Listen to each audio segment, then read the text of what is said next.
स्पर्धक क्रमांक C च्या आज सुनीताबाई देशपांडे यांच्या सोयरे सकट या व्यक्तिचित्रणात्मक पुस्तकातील रुपेरी कडा हा लेख सादर करीत आहे. बऱ्याच वर्षापूर्वीची गोष्ट आहे. आम्ही दुपारच्या डेक्कन एक्सप्रेसने पुण्याहून मुंबईला जात होतो. पहिल्या वर्गाचा तो डबा नेहमीप्रमाणेच भरलेला होता. आमच्या पुढच्याच 2 चाकांवर 2 बाया येऊन बसल्या. त्यांच्या जवळच्या सामानात एक जरा वेगळीच चीज होती. पाळण्याचा मुलांना भिजवायचा मधला भाग असतो तसा साधारण चौकोनी उघडा पिंजरा, त्यात छोटी गादी आणि त्यावर गुंडाळून ठेवलेली 4 तान्ही मुले. मग आणखीही सामान होते. त्या मुलांना प्रवासात लागणारे दूध, पाणी, थोडी औषधे, बदलायचे कपडे, इतर काही. त्या दोघींनी एक तरुण पारशिकी इराणी मुलगी होती, दुसरी प्रौढ मराठी बाई. कपड्यात गुंडाळून ठेवलेल्या त्या 4 छोट्या अनपेक्षित प्रवाशांनी आजूबाजूच्या बहुतेक सर्व इतर प्रवाशांचे कुतूहल जागृत केले होते. तसा त्यांचा कुणालाच त्रास नव्हता. बहुतेक वेळ ती झोपलेलीच होती. मधूनच रडत जागी होत त्यावेळी त्यांचे कपडे बदलणे किंवा त्यांना दूध पाजणे यांतले आवश्यक ते त्या दोघी मोठ्या कुशलतेने करत होत्या. पण एकदम अशी 4 मुले अशा रीतीने प्रवासात आहेत.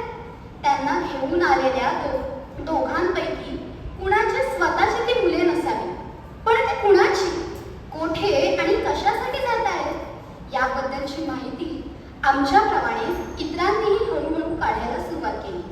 आणि तासा 2 तासात पुढच्या मागच्या डब्यातल्या सर्वांना आणि हळूहळू अखंड गाडीतल्या बहुतांश प्रवाशांना ती माहिती कळली. अनाथालय जन्माला आलेली किंवा आणून सोडलेली ती अगदी कोवळी तान्ही मुले रात्रीच्या एअर इंडियाच्या विमानाने परदेशी पालकांकडे सांभाळायला पाठवली जात होती. त्यांची दत्तक मुले म्हणून ती उद्या परवापासून वाढणार होती. त्याच देशाचे नागरिक होणार होती. इथे उकिरड्यावर फेकली जाणारी ती मुले एका सार्वजनिक संस्थेच्या पोटाला घेऊन नंदनवनाच्या दिशेने निघाली होती. त्यासाठीचे रीतसर कायदेशीर सर्व व्यवहार पूर्ण केलेले होते. त्या प्रौढ बाई होत्या श्रीमती द्रविड. त्या पुण्यातल्या खूप अनुभवी सामाजिक कार्यकर्त्या होत्या. अद्यापही त्यांचे समाजकार्य चालूच होते. अशा तऱ्हेचा हा त्यांचा पहिलाच प्रवास नव्हता.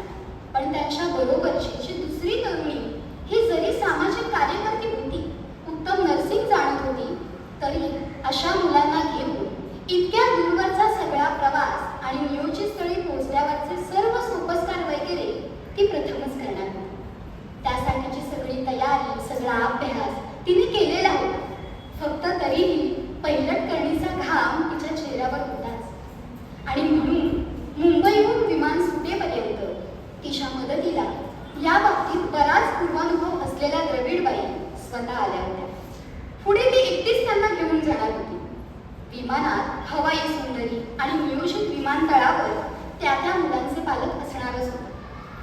ही इतकी माहिती मिळाल्यावर सहप्रवाशांना यात आणखी काही करण्यासारखे नव्हतेच. पण ती डेक्कन एक्सप्रेस अगदी वेळेवर पुण्याहून निघाली होती.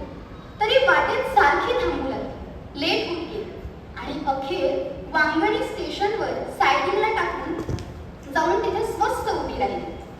दादरला ही गाडी संध्याकाळी 7:15च्या सुमाराला जाऊन पोहोचली. विमान सांताक्रूज विमानतळावरून रात्री 1 की 1:30 वाजता सुटणार होते. मधला वेळ एरवी पुरेसाच नव्हे तर भरपूर होता.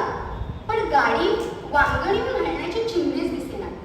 तशी हळूहळू सर्वांच्या चेहऱ्यावर चिंता दिसायला लागली. गाडीच्या ड्रायव्हर कंडक्टर पासून ते वांगणी स्टेशनवरचे रेल्वे कर्मचारीही आता प्रवाशांच्या जोडीने त्या तांदुल्यात गुंतले गेले आणि त्या स्टेशनवरच्या फोनला उसंतच मिळेनाशी झाली. शेवटी ताजी बातमी आली. तात्पुरती दुरुस्ती झाली आहे आणि एक लाईन सुरू करण्यात आली आहे. आम्ही हुश करणार इतक्यात कळलं. पण काय? अहो, डेक्कन क्वीनला नेहमीप्रमाणे पहिला मान ना. ती मुंबईहून सुटली आहे. तिला आधी लाईन मिळेल, मग आपण.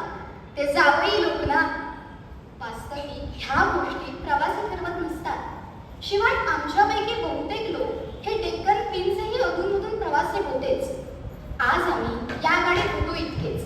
पण ढोबळ मानाने पदरी पडणारे शत्रुत्व किंवा मित्रत्व हे असे योगायोगाने ऐकवणेच ठरत असते. हे पहा, जावई असले तर ते आपल्या घरचे. आज तरी या गाडीला आधी लाईन दिली पाहिजे, मग डेक्कन घेईल. आम्हाला आधी सोडा म्हणावं, नाहीतर विमान सुटेल. हे विमान गाठणे हा एकमेव ध्येयावर प्रत्येकाने आपले सर्वस्व देऊन पणाला लावायला सुरुवात केली. गाडीतल्या प्रवाशांची फलाटावर आणि स्टेशन मास्तरांच्या खोलीपुढे इतकी गर्दी झाली की त्यापेक्षा आपल्या जागेत बसणे आता शहाणपणाचे असा विचार करून आम्ही येऊन आमच्या सीटवर बसलो. त्या दोघीच जणी गप्प बसून होत्या. करणार तरी काय होत्या? विमान सुटले तर त्या पालकांना परदेशी फोन करून काय झाले ते सांगणे, पुढल्या कोणत्या विमानाने जाता येईल ती योजना करणे आणि त्यासाठी काय काय करावे लागेल ते ठरवणे, असलेच काहीतरी त्यांच्या डोक्यात चालू असावे. इतक्यात आरडाओरडा सुरू झाला. एवढा प्रचंड कोलाहल का व्हावा काही अंदाज येईना. इतक्यात वेळात पुन्हा सगळे शांत झाले आणि मग आणखी काही काळानंतर जो तो आपापल्या जागी बसायला गाडीकडे धावला. आणि इतका वेळ थांबलेली आमची गाडी पुन्हा सुरू झाली होती तरी हातात वेळ अगदी थोडा होता, त्यामुळे प्रत्येकाला आलेला हौदर्याचा झटका अद्याप उतरला नव्हता. दादरला गाडी थांबताच त्या दोघींना प्रथम उतरू देणे, डब्यात शिरलेल्या पहिल्या हमालाला त्यांचे सामान घ्यायला सांगणे, धावत जाऊन टॅक्सी पकडणे आणि ती टॅक्सी प्रथम त्या दोघींना द्यायला जाणे. त्यांना आपल्या हातून काही ना काही मदत व्हावी म्हणून प्रत्येक जण धडपडत होता. शेवटी त्या मार्गी लागल्यावर आम्हीही मग टॅक्सी पकडून वरळीला आमच्या घरी येऊन पोहोचलो. तेव्हा रात्रीचे 12:30 वाजून गेले होते. गेल्या गेल्या मी घरचा फोन उचलला. एअर इंडियातील आणि एअरपोर्टवरच्या ओळखीच्या अधिकाऱ्यांना मग अपरात्री त्यांच्या घरी फोन करून या फ्लाईटवरचे हे उतारू अशा कारणाने अडकून पडले होते, ते आता एव्हाना एअरपोर्टवर पोहोचले असते. त्यांच्यासाठी काय वाटेल ते करा, पण त्यांना घेतल्याशिवाय विमान सोडू नका असं ड्युटीवरच्या लोकांना सांगा हे सांगितले. प्रत्येकाने काळजी करू नका, शक्यतो प्रयत्न करतो असे आश्वासन दिले. पण तरीही आमचा पुण्यकर्माचा ताप उतरला नव्हता. फोन चालूच होते. शेवटी रात्री 1:30च्या सुमाराला एअरपोर्टवरची ती बाई हसून म्हणाली, तुमचे ते छोटे प्रवासी विमानात सुखरूप झोपले आहेत, आता विमान सुटेलच.